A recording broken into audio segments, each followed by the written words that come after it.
오늘의 10분 말씀. 오늘 본문은 역대상 2장입니다. 먼저 역대상의 큰 그림을 살펴보겠습니다. 역대상 1장서부터 9장은 족보입니다. 1장에서는 창세기 아담부터 시작해서 아브라함을 지나 야곱의 아들 에서의 후손까지 기록되어 있습니다. 오늘부터 살펴볼 2장부터 8장까지는 야곱의 아들 12지파의 족보가 이어집니다. 그리고 9장에서는 포로에서 돌아온 예루살렘의 귀한 자들의 족보를 다루고 있습니다. 오늘 본문 역대상 2장에서는 12지파의 족보 이야기가 본격적으로 시작되는 부분입니다.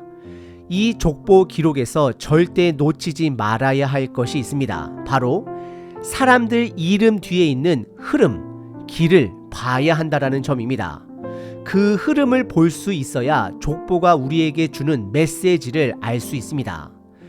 역대기는 포로기 이후에 돌아온 이스라엘 백성을 위해 쓰여진 책입니다. 소망이 필요한 그들에게 소망을 주는 책이 됩니다.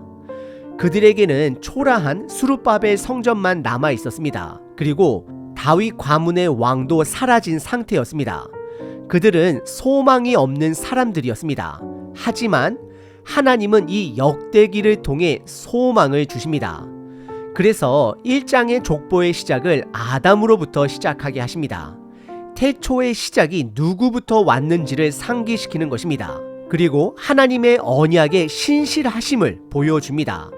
선택받은, 언약적으로 선택받은 자녀들뿐만 아니라 다른 자손들에게도 약속대로 번성의 축복을 지키십니다. 예를 들어 아브라함의 두 아들 중 이스마엘도 하나님이 번성하게 하십니다. 오늘 본문인 2장에서는 이스라엘 12지파 족보가 시작됩니다. 특히 12지파 중에 유다 지파를 집중적으로 다루고 있고 그 안에서 다윗 가문을 부각시킵니다. 결국 이 족보의 흐름은, 길은 다윗 왕조를 향해 가는 길이 됩니다. 그렇다면 오늘 본문은 우리에게 무엇을 말해줄까요? 결론은 단 하나입니다. 모든 시작에는 하나님의 은혜가 있다라는 것입니다. 야곱의 12아들들은 모두 4명의 다른 어머니에서 태어났습니다. 서로 배다른 형제들입니다. 그들이 바로 이스라엘 12지파의 시작이 됩니다. 그리고 그 지파 안에 유다도 마찬가지입니다. 유다의 자손들, 곧 다윗 가문의 시작은 며느리를 통해 이어집니다. 다말이 시아버지 유다를 통해 아들을 낳습니다. 이 말이 좀 이상할 수 있는데요. 말 그대로 며느리가 시아버지와 관계를 맺어서 아들을 낳습니다. 지금 시대로 보면 상상도 못할 일입니다.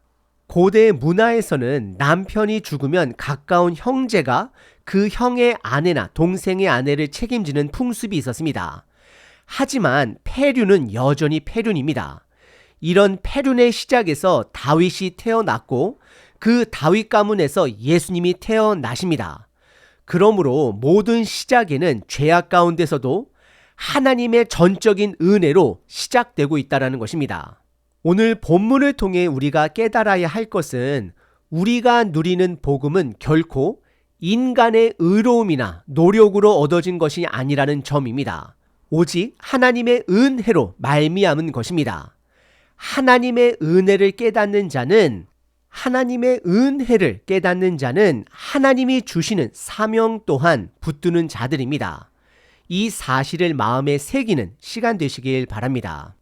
오늘 본문은 크게 세 부분으로 나눌 수 있습니다. 첫째는 야곱의 12아들, 곧 12지파의 시작입니다.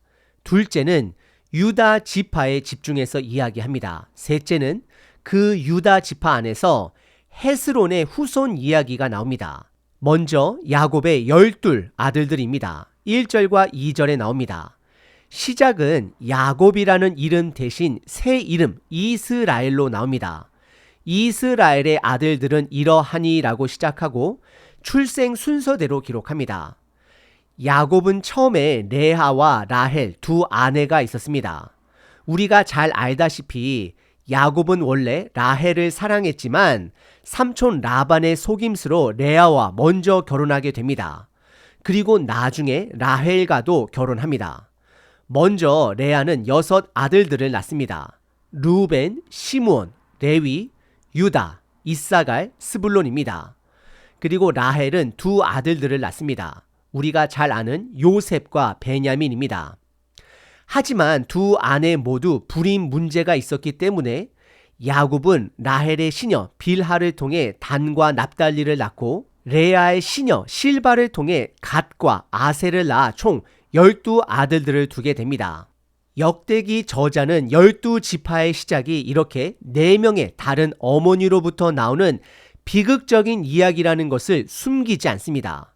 이런 상황은 하나님의 계획이 아니라 인간의 죄에서 비롯된 것입니다. 그럼에도 불구하고 하나님은 신실하게 그분의 뜻을 이루어 가십니다. 2번째 부분은 유다 지파의 이야기입니다. 야곱의 12 아들들 중 유다 가족 이야기를 이해하려면 창세기 37장부터 50장의 이야기를 함께 봐야 합니다. 3절부터 8절까지 유다의 삶이 간략하게 기록됩니다. 이 이야기 또한 인간의 죄를 숨기지 않습니다. 3절을 보면 유다의 아들들이 나옵니다. 3 아들이 있었음을 확인할 수 있습니다. 에르, 오난, 셀라입니다. 그리고 이어서 유다의 아내가 나오는데 성경에서 그녀의 이름은 기록되어 있지는 않지만 그녀의 출신은 명확히 가나안 사람 수아의 딸이라고 기록됩니다. 즉 다윗 가문의 뿌리인 유다 지파의 어머니는 가나안 여인, 이방 여자였다라는 것입니다. 하나님은 유다 지파의 시작에 이미 이방인의 피가 섞여 있음을 드러냅니다. 3절 끝부분에 보시면 하나님은 유다의 장자 첫째 아들 에르가 악함을 보시고 죽이셨음을 기록합니다. 창세기 38장에 보면 유다의 둘째 아들 오난도 악한 행동을 해서 하나님이 죽이십니다. 오난의 죄는 형이 죽자 형의 아내인 다말과 성적인 관계는 가졌지만 후손을 남기지 않기 위해 씨를 주지 않습니다. 그리하여 하나님의 심판을 받은 것입니다. 그러자 유다는 첫째, 둘째 아들이 다 죽자 다말을 탓하며 셋째 아들 셀라와의 결혼을 미룹니다. 그러자 다말은 유다가 자신을 버린 것을 확인하고 창녀로 위장해서 시아버지인 유다와 관계를 갖고 쌍둥이 아들을 낳게 됩니다. 그래서 4절에 유다의 며느리 다말이 유다에게서 베레스와 세라를 낳았다라고 기록됩니다. 결국 유다는 첫째, 둘째, 셋째 아들 그리고 다말과의 사이에서 태어난 2 아들까지 합해 5 아들을 두게 됩니다. 성경 기자는 이 패륜적인 이야기를 숨기지 않습니다. 그리고 우리는 유다와 다말 사이에서 난 아들 둘 중 베레스의 이름이 기억되어야 합니다. 다시 말씀드립니다. 유다와 다말 사이에서 난 2 아들들 중 베레스의 이름을 기억해야 합니다. 왜냐하면 마태복음 1장과 누가복음 3장의 예수님의 족보에 그 이름이 기록되어 있기 때문입니다. 다시 한번 족보의 흐름을 정리하자면 야곱의 12 아들들 중 유다 그리고 그 유다 안에서 며느리 다말 사이에서 태어난 베레스 그리고 베레스의 아들 헤스론 그리고 6절과 7절은 헤스론의 후손들이 기록됩니다. 특별히 7절에서 갈미의 아들이 아갈로 기록됩니다. 이 아갈은 우리가 잘 아는 아간의 다른 이름입니다. 여호수아 시대 여리고 전투 때 전리품을 숨겼다가 죽임을 당한 그 아간입니다. 그래서 7절에서 그가 죄를 범하였다라고 명확히 기록하고 있습니다. 역대기 저자는 족보를 통해 인간의 패륜적인 죄와 불순종의 죄까지도 숨기지 않고 드러냅니다. 그리고 포로기에서 돌아온 이스라엘 백성들은 이 족보를 통해 깨닫게 됩니다. 그들의 정체성, 구원은 그들의 의로움이나 민족성에 있는 것이 아닙니다. 오직 하나님의 은혜 위에 세워졌다라는 사실을 깨닫게 됩니다. 3번째 본문은 유다의 손자인 헤스론의 자손들 이야기입니다. 9절서부터 55절까지입니다. 첫째, 헤스론의 아들 람에 집중해 봅니다. 9절에 보면 헤스론의 아들은 총 3명인데 그 중에서 람을 중심으로 기록이 이어집니다. 그리고 15절에 람의 후손 중에 다윗이 기록되어 있습니다. 다시 말씀드립니다. 15절에 보시면 람의 후손 중에 다윗이 기록되어 있습니다. 여기서 주목해야 할 이름이 하나 더 나옵니다. 12절에 보아스라는 이름입니다. 보아스는 우리가 잘 아는 인물입니다. 그의 아내는 이방 모압 여인 룻입니다. 룻과 보아스를 통해 이어지는 족보는 결국 다윗으로 이어지고 예수님까지 이어집니다. 그러니까 이 족보 속에서도 하나님의 은혜의 흐름이 분명히 드러납니다. 둘째, 헤스론의 아들 갈렙이 나옵니다. 18절에 등장합니다. 이 갈렙은 우리가 잘 아는 여호수아의 친구 갈렙이 아닙니다.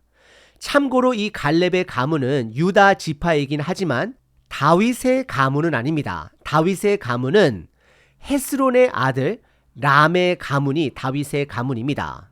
셋째, 25절에 헤스론의 아들 여라무엘이 나옵니다. 여라무엘의 가문에서 눈여겨볼 부분이 하나 있습니다. 34절, 35절에 보면 여라무엘의 딸이 애굽 사람과 결혼하는 이야기가 나옵니다.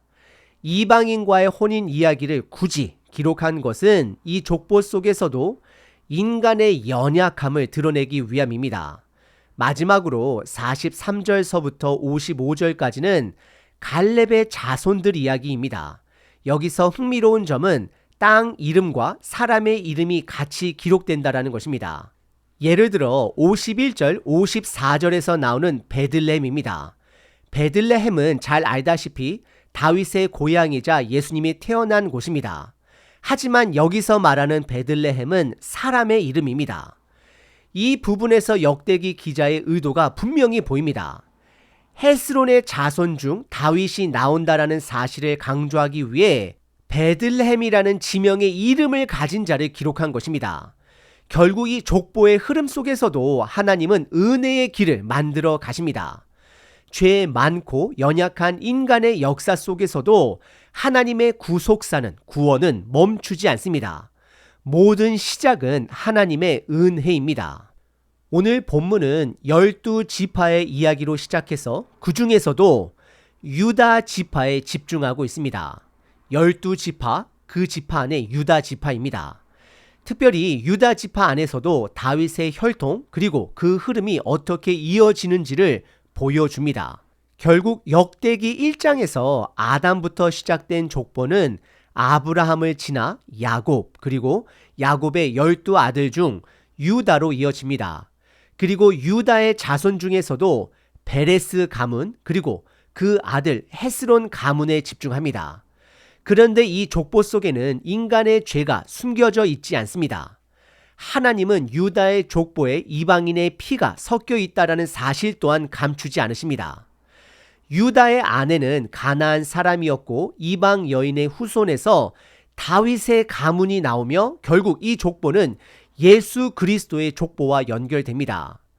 오늘 2장의 족보는 마태복음 1장과 누가복음 3장과 긴밀하게 연결됩니다. 그 흐름을 보면 한 가지 사실이 분명해집니다. 하나님의 선택을 받은 사람과 지파 모두 전적인 하나님의 은혜라는 것입니다. 그 은혜는 인간의 죄 가운데서 시작됩니다. 그리고 그 은혜는 이방인의 혈통을 통해서도 나타납니다. 사실 이스라엘의 조상인 아브라함조차도 갈대아 우르아 출신으로 우상 숭배의 중심지에 살던 이방인이었습니다. 그리고 이 구원의 이야기는 예수님을 통해 다시 드러납니다. 예수님은 다윗의 혈통으로 오셔서 모든 자들을 위해 복음의 길을 열어주셨습니다. 그래서 사도행전 1장 8절에서 예수님은 오직 성령이 너희에게 임하시면 너희가 권능을 받고 예루살렘, 온 유대, 사마리아와 땅끝까지 이르러 내 증인이 된다라고 선언하셨습니다. 결국 하나님은 태초부터 시작부터 구원을 모든 사람을 위해 열어놓으셨습니다.